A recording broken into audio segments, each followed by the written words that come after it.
What's up, everybody? Welcome in to Esports Weekly. It's Ugly Tie Week, but I'm the only one who participated. Aggro joined by Hindu and Taco here today. Guys, we had an awesome week one of the SPL. Some of us did better in the picks than the others. We'll be going over that in a little bit. But let's start with what we just saw in week one. I don't even remember my picks now. I'm just trying to look. Well, we've got a fancy little graphic to help you we out do? there, Graham. Oh, yeah, no. Don't you worry about that. Oh, no, that's scaring me. What was the standout game for you this last week?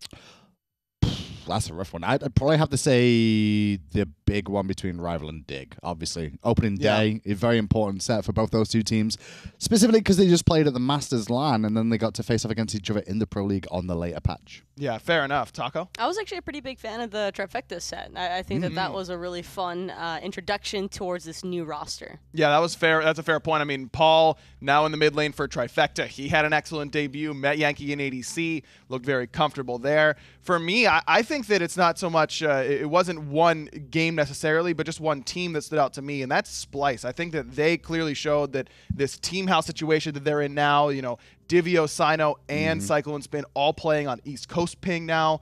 They showed that they've got a lot that they can really go around with, and it was Splice and Trifecta that impressed. SSG impressed as well.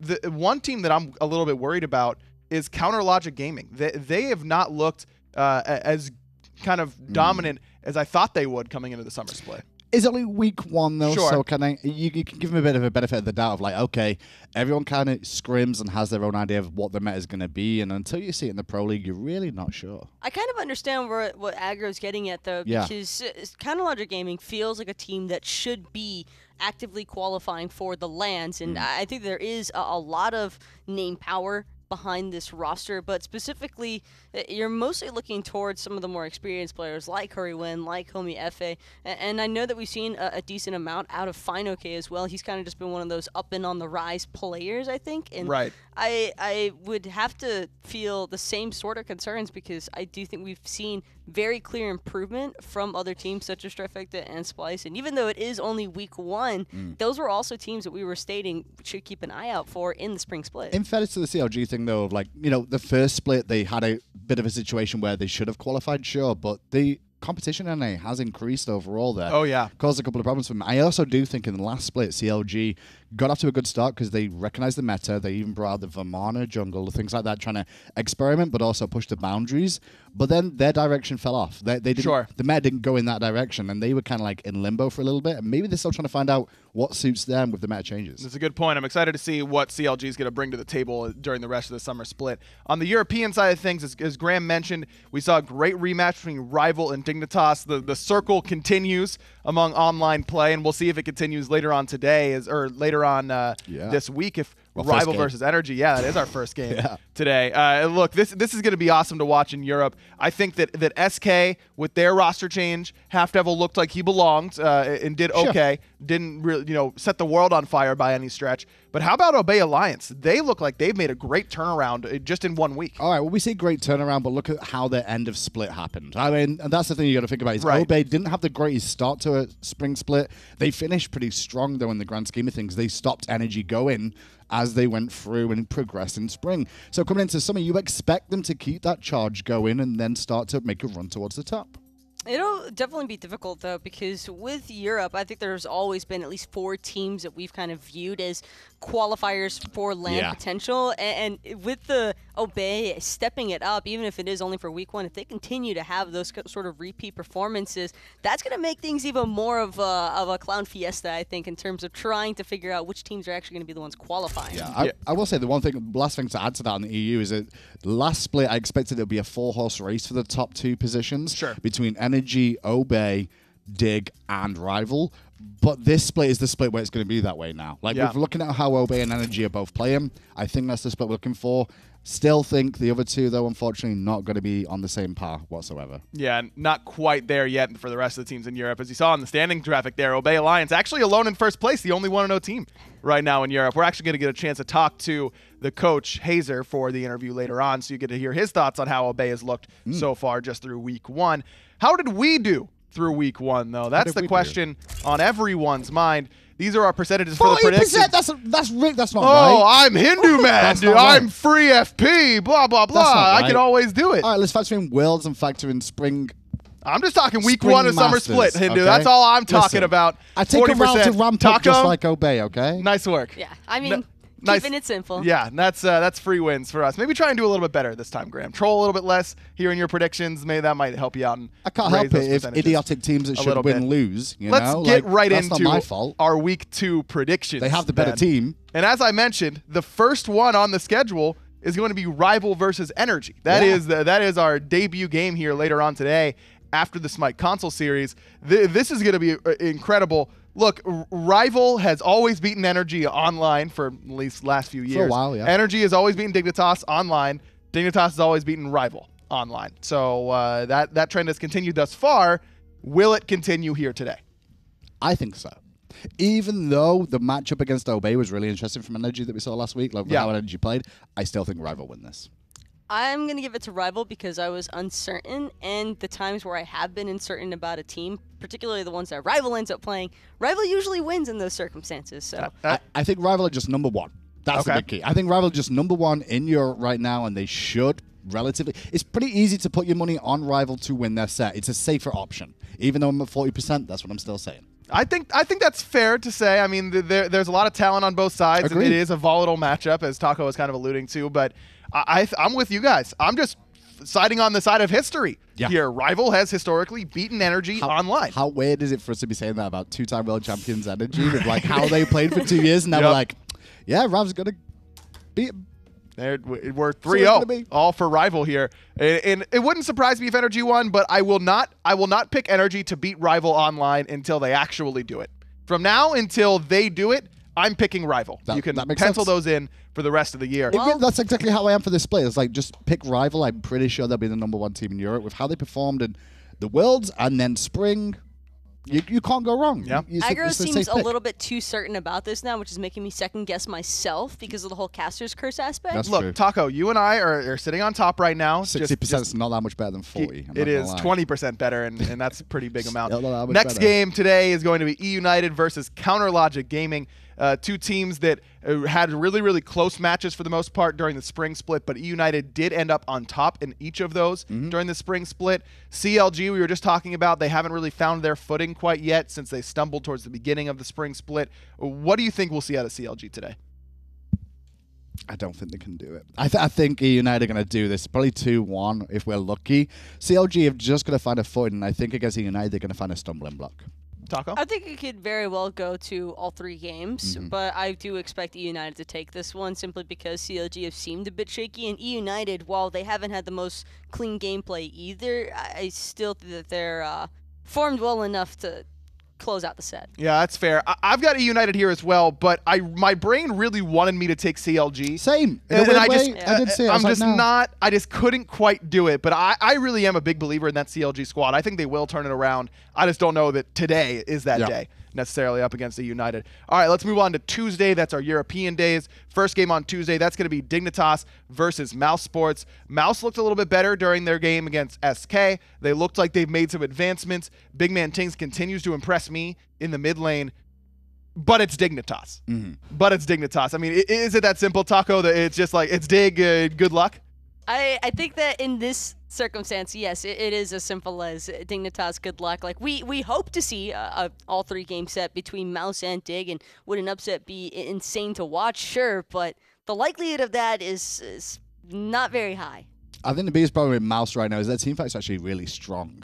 Yeah. They have strong team fights, but their laning phases are awkward. Their picks and bans have been awkward. And I think that's where they struggle. Honestly, if they can focus around their team fight aspect and build compositions around their team fights and play the early game a little bit better to get to those team fights on a more even keel, they'll probably have a better time of things. Against Dig, laning phase is not a good situation to be in. I'm just worried about the right side of the map. I mean, Cuvo has looked so good. Variety has really had a big resurgence towards the end of the spring split at Masters LAN and now in Summer Split. And Nika has got to go up against that, and I don't know how well he'll do. I've got Dignitas here as well. No surprise there. Match 4 is going to be Obey versus SK Gaming. Now, SK also looked pretty good in their match against Mouse Sports. They ended up losing that, but had to use a sub. Ducky had some problems there.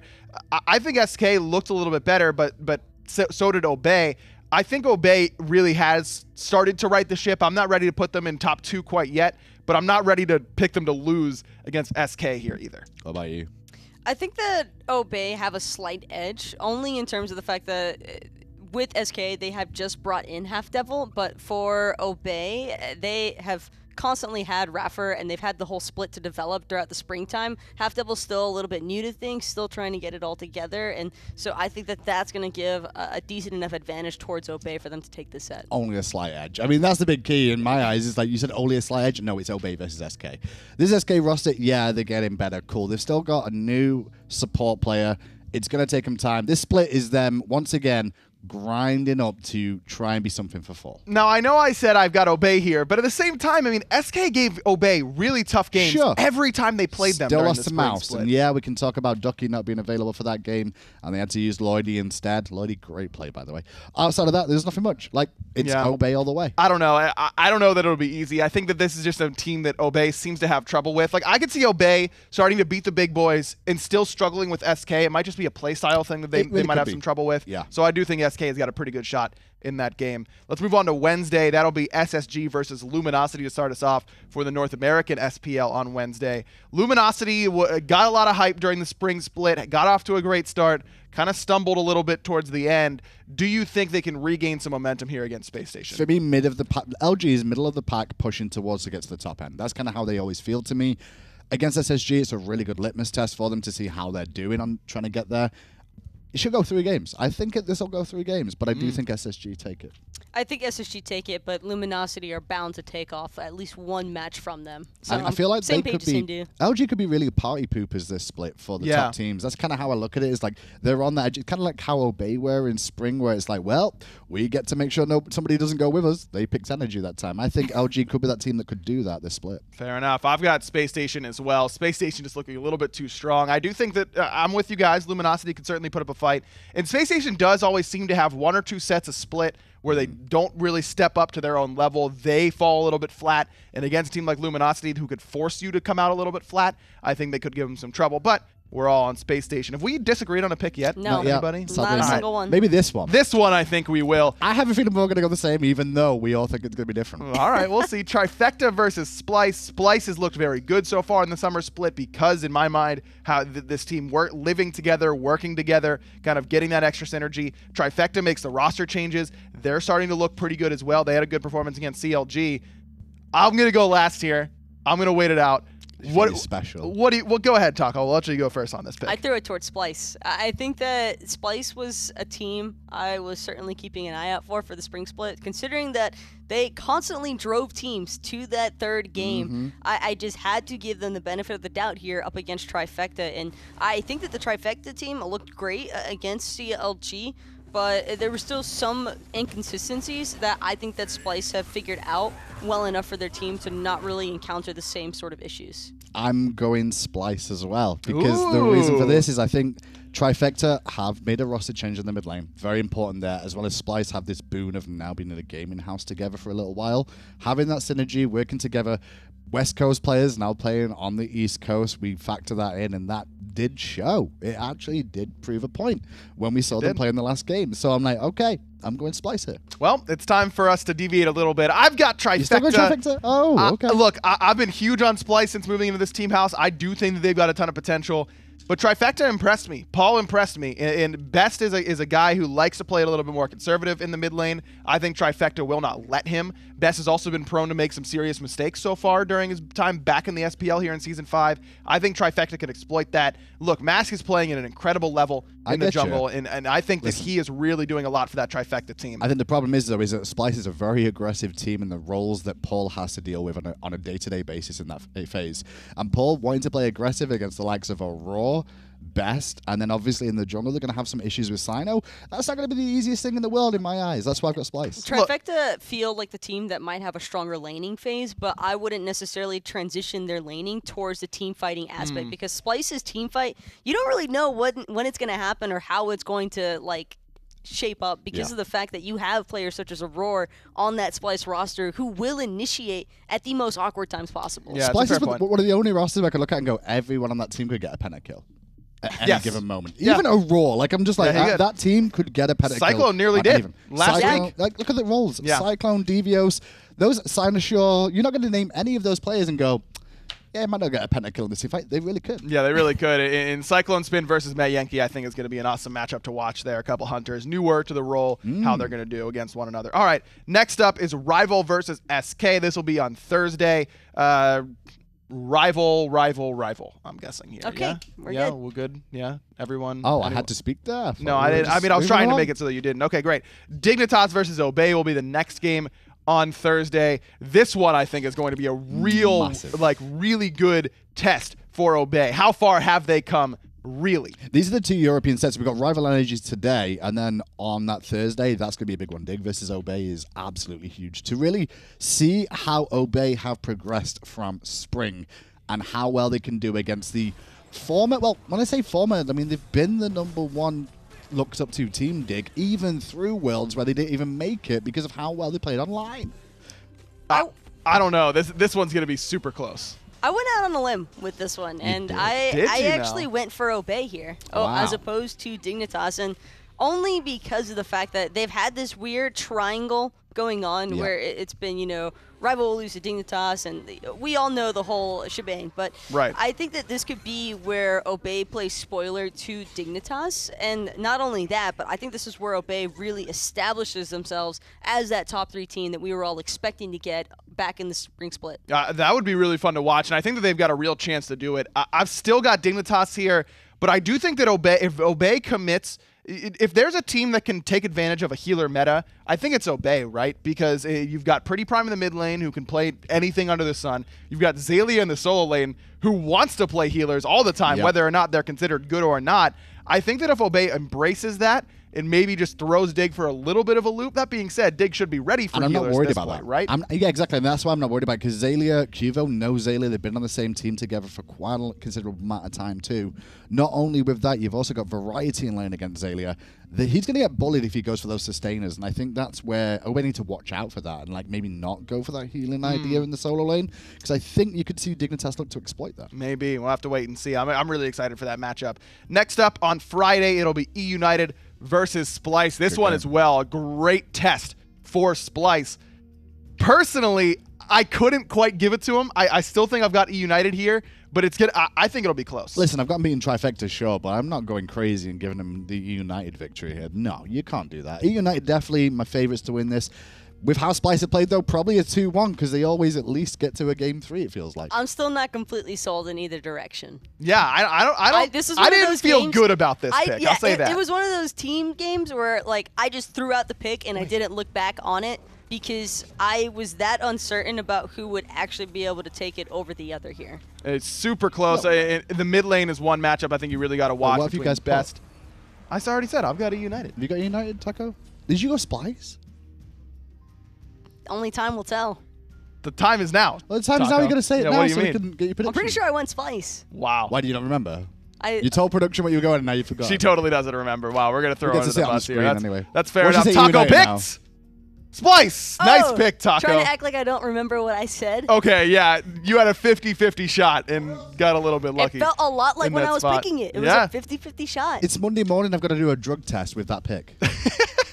That's what do you mean? You can't go Splice against world champs. Here's the thing. I think you can. Here's the reason why I can and why I did is because of the fact that look at how E United started their spring split and the amount of sets that they lost to teams that they realistically shouldn't have. Sure. I think that Splice, this is going to be the set where E United has a lot of struggles. We talked about it where, who was it? Splice didn't win a set last split. split. I believe. They won one set. They won one set, but at the same time, but still. E United has been prone to overlooking opponents and not preparing, it seems like, for the lower end, and Splice, I think, could surprise them here. I think Splice is a solid chance to surprise them. I've still got E United, but not exactly sure. Taco lit. Last game of the week in the SPL, that will be Space Station up against Trifecta. Another great Friday is going to be a great game, great day, I should say, for the North American SPL. Yeah. Two teams in Splice and Trifecta that are trying to prove that they can hang with the top two in North America. Graham does not seem particularly stoked about Splice's chances.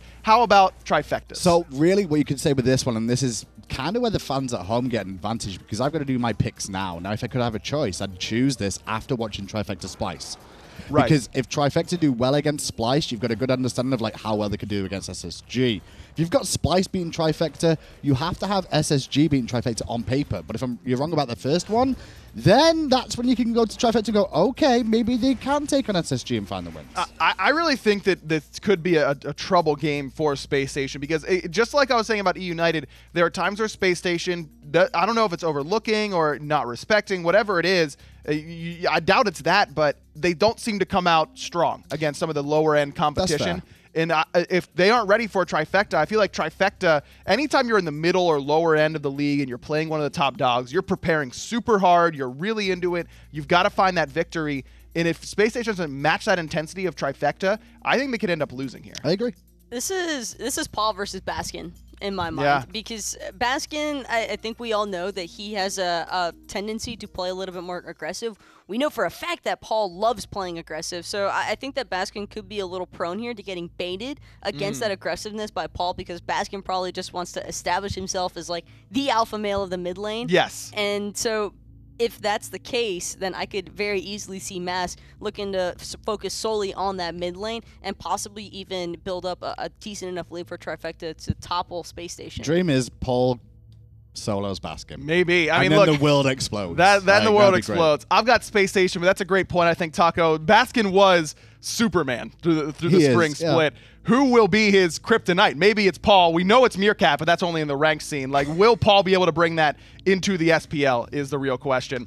That's your games for the SPL. Let's take a look, though, at the minor league for this week. We saw a lot of really great games in the week one. Very nice to me, really stepped up and looked very good with their roster changes. Pain to Beyond comes in alongside Moswall. Anxiety Onset looked to stumble a little bit. They started off 0-2. Do you think that Anxiety Onset has a chance to come back, or is Very Nice to me just the top dog right now in NA? Those two teams are the top dogs, I feel, over in North America for sure. I mean, Mando Warrior, Mollusk, Crimson, those guys. Like, Crimson coming over, it's going to take a little bit of time for him to ramp anyway. Yeah.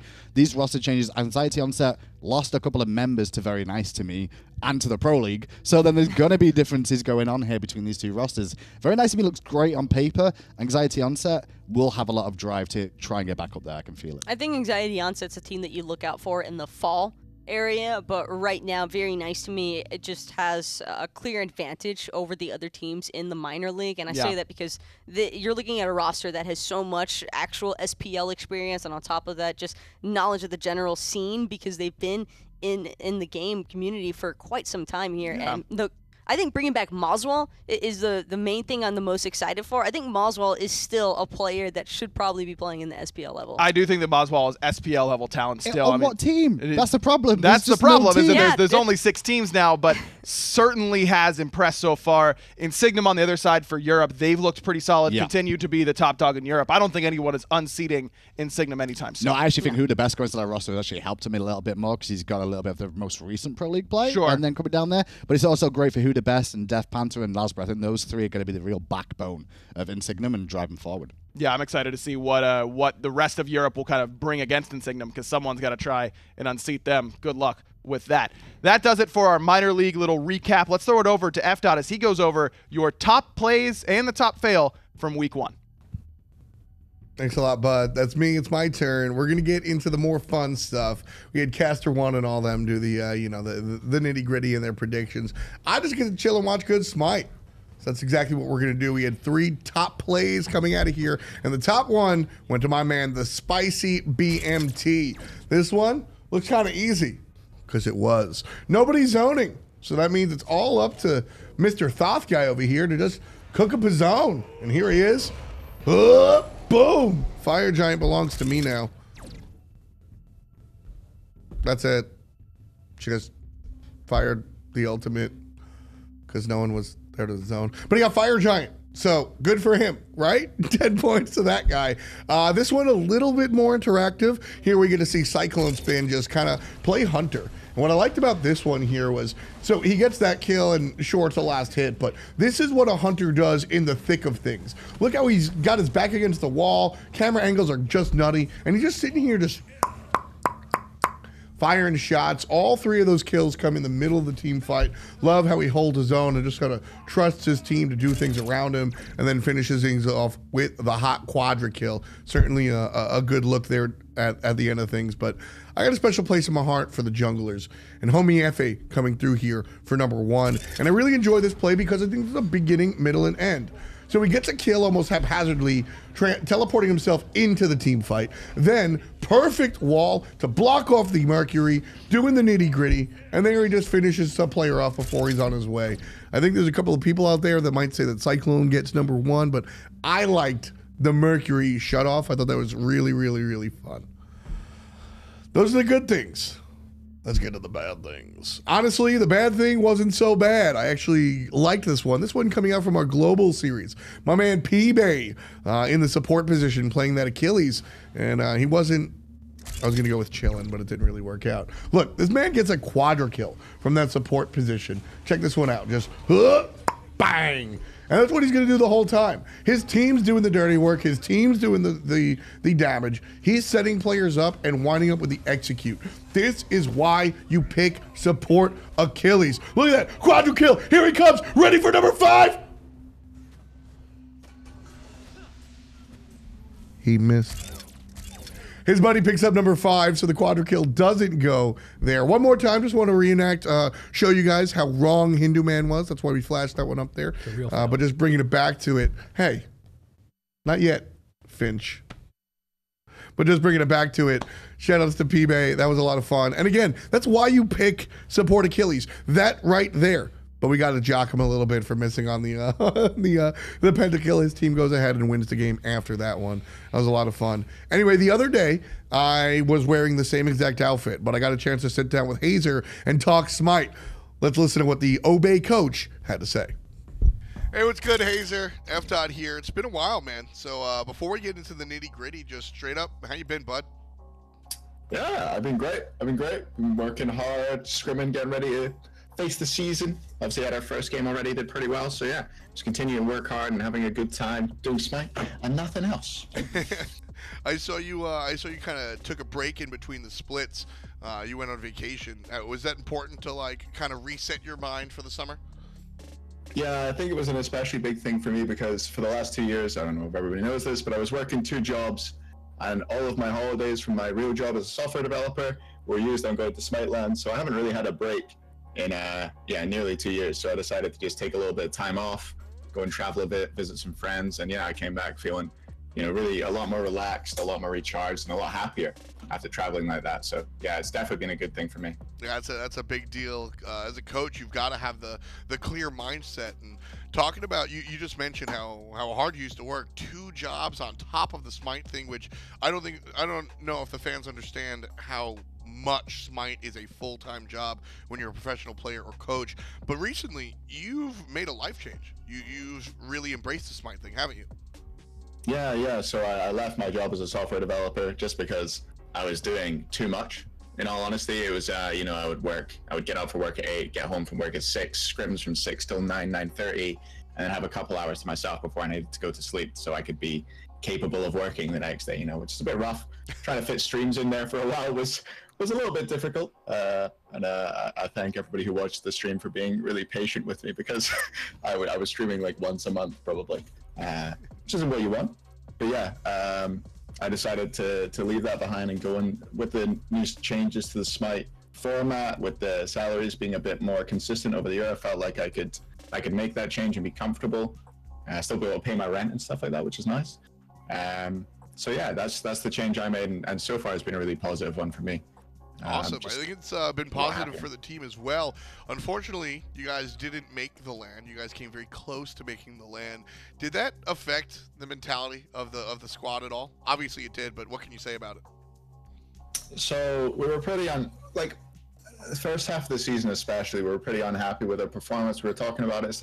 Obviously, one of the first LANs ever. I think the first LAN ever that Twig has failed to qualify for. Yes. Which is nuts. It's nuts. And since I've been a professional coach, this is the first LAN that I've ever not qualified for. Actually, that one in the spring split. So, it was a bit of a shock for all of us. I'd say we always thought, even when we started off kind of rough, we were always like, we'll bring it back. We always do well. and it just didn't happen last split. So we took a bit of time. We talked about our performance a lot. We had a lot of very serious conversations, and I think us being a bit of a more mature, some would say an old team, a bit of a more mature team, I'll say, helped us a lot in being able to, put our thoughts on the table. No one's going to take offense. We're all able to talk about each other's weaknesses and strengths without getting offended, which was great. And we just talked about it, and we talked about how our goal was winning Worlds and how we needed to really step up in the next split and the fall split to get to that point where we're going to win. It isn't just going to be like flicking a switch, we needed to build our way up. And I think that's what we're doing just now. We're really building up synergy together. Rafa's fitting in a lot better with the team now. We've kind of figured out how to play with him. And I think that was the main adjustment we had to make towards the end of last split. And I think we're doing it pretty well now. Yeah, you mentioned that the team's a little bit older. Trading a Millsy for Rafa certainly will make a team older. A little bit. Jokes aside, I've always personally been a fan of his gameplay style, but like you said, it was definitely something that your team had to adjust to. Can you drill down and give a little bit more detail on what you mean by that? So when we played with a Millsy, we put a lot of focus on playing around a Millsy. We let him play these picks like Hell and Amaterasu and stuff, and we would have Twig kind of there as a facilitator. So Twig's role in the jungle was almost more of a supportive role. He was there to, be a bit more tanky, absorb damage, provide crowd control. And then we picked up Rafa, who compared to a Millsy he's almost more similar to Frezzy. He's like, I think, Whoa. I don't know if I should say this, but Nate's described him as Frezzy with a brain before. I see that actually. He baits himself really well, and he'll absorb damage, and he puts himself in these positions where he tempts the other team to go on him and dump a load of cooldowns into him. And he's really good at just surviving and getting out and allowing your team to come in and kill them all, and punish them for going on him. So that's an adjustment we had to make, because now we have Raf, who obviously is a frontliner and absorbs damage, whereas Millsy wasn't really that role. He was more of a backline peeler, or even in some cases he was a damage dealer, or he'd initiate and peel back. Raf's always up there frontlining for us, and it lets Zale and Twig, I think, particular, be more flexible. But it took them a while to realize in what way they had to change their roles to play around that. So I think we've truly got a handle on it now, though, and Raf's play is benefiting us. And so with that, I mean, you just said Rafa has been benefiting you. Two questions here. Is the new play style better? And is the team better with Rafa instead of a Millsy? Those are similar questions, but I trust you understand how they are different. Sure. So I don't think you can say one play style is inherently better than the other. I think they're going to do better in different situations and in different metas as well. So in this meta right now, I think you're much better to have a support who's going to go in and bait himself at the moment. I think that team fighting's become, every season it gets more and more complex and more important to be able to play the 5v5s better. And I think with the way Raf plays, it's definitely better for this meta. And I think our team is better with Rafa. I would probably say that whether I believed it or not, to be fair, because, you're not going to say, the previous team was better. Never going to say that. But I think the key thing is we have another person who... So a lot of people describe a Millsy as a cerebral player. But in terms of drafting and contributing to team talks, I've got to say that he's a lot quieter than Rafa is. Rafa is... I think a Millsy is very concentrated on builds and stuff like that, which I think does very well. But I think Raf sometimes just has a better handle on the meta and characters he wants to pick and when he wants to pick them than Nils. And I think that benefits us a lot as well. Having a solo laner and a support who both contribute to the draft and the team's general playstyle ideas is something that I've never really had before with Zalia and Rafa. I think they're both two of the smartest and most vocal players in their roles, which I think when you compare that with Twig and Nate, who are already both really, really intelligent players with lots of really good ideas about the game, I think it's a really winning combination for us. Yeah, it's been a lot of fun to watch. Off the field, Rafa is certainly a personality, both off the field and in battle. What's that like? How has your team adjusted with inviting Craig into the mix? It's not really changed much at all, to be honest. I think we have a laugh in scrims, We have a lot of laughs in scrims because of Raph, especially when we play. You know, when we play NRG, it's a little bit of a grudge match, and there's a lot of taunting going on and stuff. It's obviously all in good fun. There's no malice there, but Raph likes to wind them up by taunting and stuff like that, and they'll do the same back to him, and it's good fun. And I don't know, just listening. I sit and listen to comms obviously in every scrim and in SPL and stuff like that, and it's just, I don't know, it's pretty hilarious a lot of the time, the stuff these guys get saying, and Raph, if he gets tilted, yeah, he's a funny guy. He's fun to get along with. But yeah, in all honesty, people might think that he could be abrasive maybe, or hard to get along with. I think that's all a front. He's a cuddly teddy bear really on the inside, and yeah, we've had no problems at all getting along with him and integrating him into the team. I think he's going to yell at you for that teddy bear comment. Yeah, I think you will. That's but half the point. I think you guys have looked fantastic, and he's definitely been a nice addition to the squad. Last question before I let you go. Is Obey top 2 this split? Yes. Love that answer. Love the confidence with it, man. Hazer, you've been an absolute pleasure. Best of luck to you in all your endeavors. Thank you for embracing the Smite scene as you have, and thanks for your time. Thanks very much, Tom. Peace out, bud. All right, thank you very much. Shout-outs to Hazer for joining us for that interview and for putting up with FDOT for that long. It's not an easy task, let me tell you, from firsthand experience. And I know because he's sitting right next to me alongside John Finch. Hi, Tom. How are you? Good. So, community segment this week. I'm sorry, Finch. I didn't mean to skip over you. No, I don't know what. What are you doing? I don't know. Tom's on his nonsense today. There's no doubt about it. Let's go to our community segment for this week. We got something a little bit different for you. We didn't ask you anything beforehand. We're gonna get you involved right now. We've got a draft that hasn't been completed yet. Last pick is open. Now, I will give you a hint. This is a draft that we saw last week from the Pro League, so I can give you a little bit of a hint. No. But what we're gonna do is have FDOT and Finch tell you what they think would be the best final pick. And we also want to hear what you guys think is the best final selection here overall. A little bit skewed by the overlay there on the left-hand side, but you can clearly see what the team needs on the right. They've got 2 Hunters, a Terra, and an Athena. So this could be any sort of team composition you want. Doesn't have to be Athena support. You could put Athena in the jungle. You could put Athena in the solo lane. Now, we're going to let you guys vote on which of the 2 casters here you think is correct, but I also want to hear what you think is the best pick. So, Tom, if this is your first 4 picks, what is your final pick in this draft? This is an easy Ao Kuang jungle.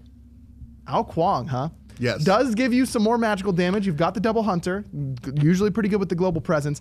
But Ao Kuang right now, he's low on pressure overall. Pressure right now, early game pressure is not completely paramount. A lot of times we see the junglers that do have the early game pressure hit speed and then cross over to the dual lane. Sure. But that's not a necessity. What happens is, especially, I'm going to put Neith in the middle lane, and you can put the Xbalanque in the long lane alongside the Athena, right? And that's, well, I guess you put the Terra. Either way, you get decent clear, so you can be safe there. Sure. The big deal here is to exploit the weakness of the Khepri. You can Ao Kuang ult through the Khepri ultimate. Sure. Neith is one of the best setups for Ao Kuang, because Ao Kuang does a really good job of burst, and then the homie gets away. Here you burst, Neith ult, execute. I really like the setup with Neith into Ao Kuang, and I like the Khepri being exploited by the Ao Kuang as well. Fair point with the Khepri. Finch, who you got in that draft? I like that draft so far. It's pretty good. I think it's going to be Athena solo, or at least that's what I would tell him to do from that draft, and then have the Neith. No Athena jungle. You could pick a solo laner here and have it be Athena jungle. I think I like Athena solo. Yeah, okay, all right. Well, it depends on my solo laner. Then who's going to your jungle? But I think in my jungle, and I know we haven't seen as much of him lately, I think I want Robin in the jungle there. I think that's what I want. I know he's not in there as much, but Robin's really good early. I already have a Xbalanque on my team, right? I already have a Neith and an Athena, so that when my Robin is dunking on your face,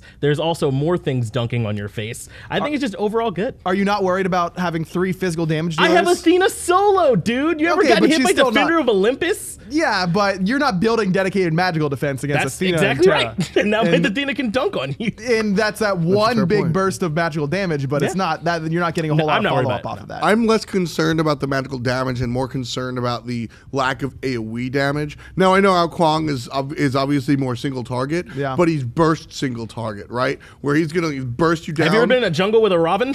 That's some burst damage. Sure. Late game, that burst damage falls off in comparison to where the Ao Kuang is at, no? Yes, Ao Kuang would do more in the late game, but Robin can still 100 to 0 squishies in the late. Absolutely. I think you're looking at two characters that are both not really optimized for full team fights, but I think Ao Kuang team fights a little bit better depending on the way that the team fight goes, especially when you combine it with an Athena. So go ahead and get your votes in right now if you think Ao Kuang for F. is a better pick or Robin for Finch. Finch, what were you about to say? Yeah, I was originally wanting Daji with this composition because I love Daji. I think she's criminally underpicked. But like everybody on the enemy team, I think has CC immune ultimates in that situation. You're almost you're almost getting no Daji value there. So when I couldn't get my Daji, which I really wanted, Serket banned already. 51%. Wow, 51%. 2% are big fans of Florida, from what I understand here. But that should be Finch.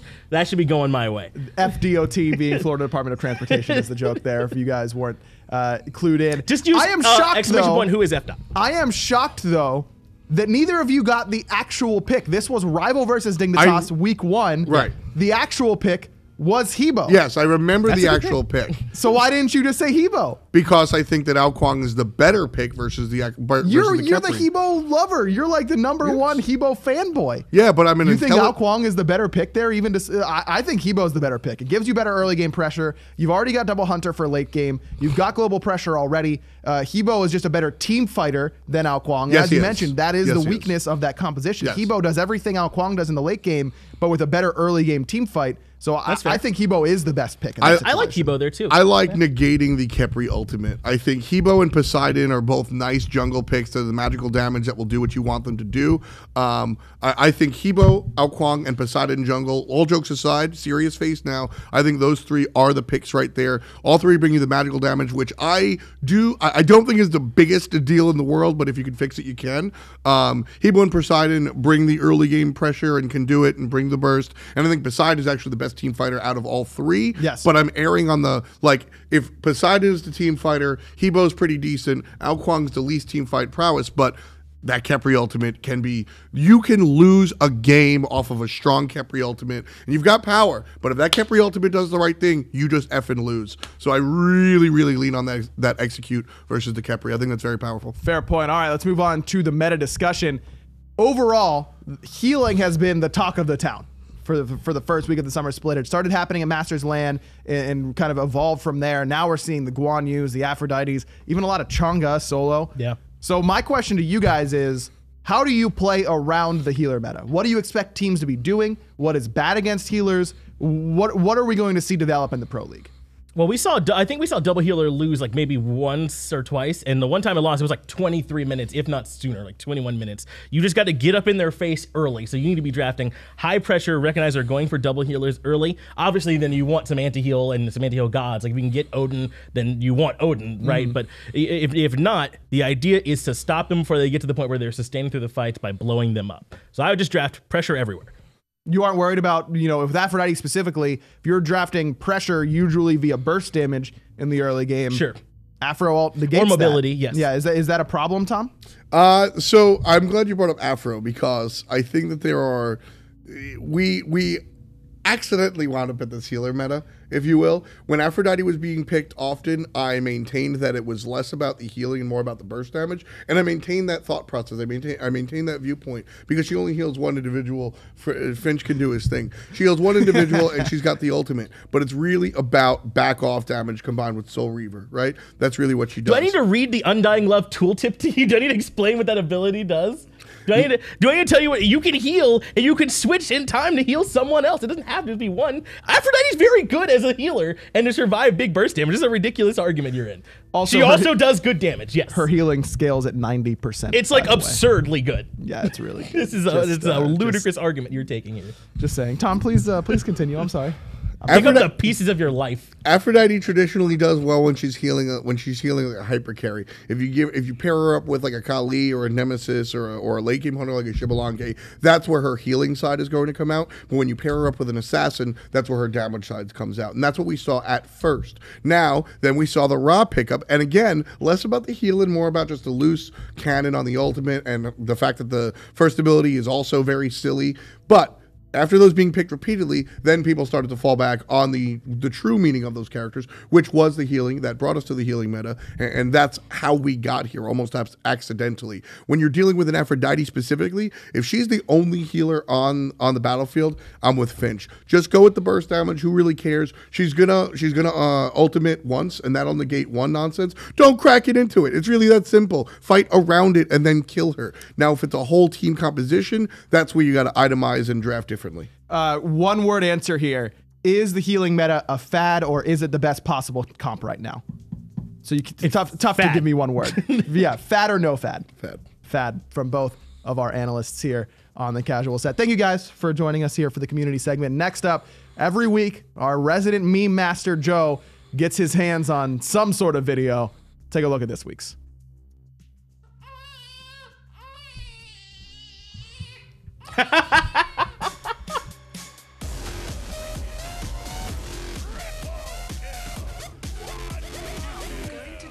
Hello, darkness, my old friend. Like 2013, I've never spoiled anything. I'm really excited about this. So technically, it's you. This is a big spoil, you know. This is no data mining. No one's seen this anywhere. It's like the earliest we've ever announced a god. So I don't know. Should we go ahead and say it? Are we ready? Is it time? Yeah, yeah. Just go for it, man. All right. So coming later this year will be Queen of the Gods. You know, this isn't usually a red carpet show, but I gotta ask, who are you wearing? Myself. I'm a furry, clearly. Okay. Please, no! No! Get absolutely crushed. You fool. You complete fool. You tried to predict a mouse sports comp. Oh, man. Wait, Tom, before you talk, take this napkin to wipe the egg off your face. I am the one, the way your son don't need a gun to get respect. Oh, it's good stuff. You never try and predict a mouse sports comp. Everyone knows that. Everybody. You know what else everyone knows? The SMITE Console League has been amazing to watch so far, and I think that the teams to watch is getting bigger and bigger each week, and that's what's really exciting. It used to be Astro Authority just dominated the NA scene, Rival dominated the EU scene, and Elevate was there with NA, but you knew it was going to be one of those two winning each week. I don't know that you can say that right now. Fable has looked very, very strong through week one. I think that Cyprexa, a.k.a. Griffin Slays, from before, had a really, really strong performance in week one. I'm excited to see what he's going to bring here in week two as well. It's going to happen right after this. SMITE Console League is right after Esports Weekly. Stick around, because I think we're going to be in for a great day of console action. Now, on the global series side of thing, teams are getting better there as well. And I think that we're seeing the effects of coming to LAN and playing against the other regions and getting that experience really start to show up. The guy to watch or at least that I saw last week, Panatom on Whyso Serial. I mean, this is a team that did come to LAN and we never got a chance to really see them. They lost their qualifier to be the Latin American champions, to represent Latin America at SMITE Masters LAN. Whyso Serial didn't do that, but look at what Panatom and the rest of that team are starting to do already in their region. I think that experience overall, it just really helps them a lot. We're going to help you out as we close the show here today, because you helped us out, and more importantly, you helped out charity. Anatoly offered to wax his chest if there was some charitable donations in his name to Make-A-Wish Georgia, courtesy of Spring Fling. Shoutouts to Mookery. He was the one who made this happen. Your moment of Toly this week is Toly in an awful lot of pain, but it's all for charity. So, we did a thing. We did a Make-A-Wish Foundation charity event for the Spring Fling, and for whatever reason, thought it would be a good idea to encourage a donation of $500 to get my chest waxed. Can't even think, because I'm anticipating of what's about to happen to me. And Mr. Mookery donated $1,000 to have my chest waxed, specifically stated in the comments. So thank you, Mukari, for donating to Make-A-Wish, and we shall begin. All right, Alex, I need your help. I need you to grab that booby and pull it taut. No. Like this. I need. Yeah, there you go. There you go. There you go. This is such a bad idea. You ready? You ready? I'm as ready as Totally, this is gonna be easy. This is gonna be easy. Make sure you keep pressing it. Yeah, do the thing. Steve Carell did it, and he's weak. You're way stronger than Steve Carell. All right, I'm ready for this. All right, you ready? Yeah, I'm ready. Nice and slow, right? No. No, anything but slow. Slow or fast? Fast as fuck. All right. 10. No, just fucking do it. I don't want to even think about it. 15. 14. I fucking hate you. 3. Fucking do it! 3. Do it! 2. Ah! What's the issue? 1. Do it, Tom! You jerk! Just do it! Oh, totally no! Oh, man. Oh, no. Can I... Okay. That was not super fast. You know what? It got stuck. Pull from yeah, here. that's what I got to Pull from here. I got a double hand. I got a better technique this time. Oh my god. You know, I got a massage from Here, let me. 230 yeah. pound. No. You want I to? regret it immediately. You want in on this? I regret it immediately. All right, you ready? I'm ready. Do it fast! Ah!